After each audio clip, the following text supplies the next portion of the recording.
भैली आज तिमीले मेरो ज्यान बचायो, पुनर्जन्म दियो। अबदेखि म सधैँ तिम्रो ऋणी हुने भयो। त्यसो नभन्नु बा, मैले त मेरो कर्तव्य पुरा गरेको हो। मेरो ऋणी भयो भनेर मलाई पराई नबनाउनु।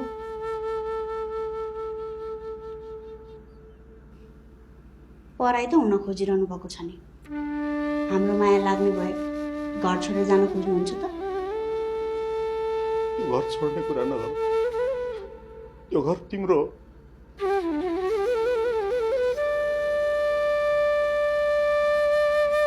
त्यो घरमा तिमी बाहेक कसैले हक जताउनु पाउँदैन। मलाई थाहा छ, मेरो छोराले जति नै रौसी खाए पनि त्यस्तो नचाहिने हरकत कहिले पनि गर्न सक्दैन। त्यो चिन्नु नजान्नको आइमाईले जगतले सिद्ध हाले भन्दैमा घर झुकेर बस्न पाउँछ? त्यसलाई त म जबरजस्त सगट लुछेर निकालिहाल्छु नि। त्यसलाई पहिले नै दुईटा लोनले छोडेको अरे। भट्टी चलाउने नाममा धन्दा चलाएर बसेकी छ। तँलाई सबै कुरा थाहा रहेछ त, जान त्यो भट्टीमा किन पसिस् त? ठुलो स्वर नगर्नु त आमा, यो तपाईँको घर होइन, स्वास्थ्य चौकी हो। दशा लाग्न छिरेको थिए। म चिन्ता नलिई सीता, यदि त्यो आइमीलाई स्वास्नी बनाउनु परेछ भने म त्यसलाई मारेर जेल गएर बस्छु।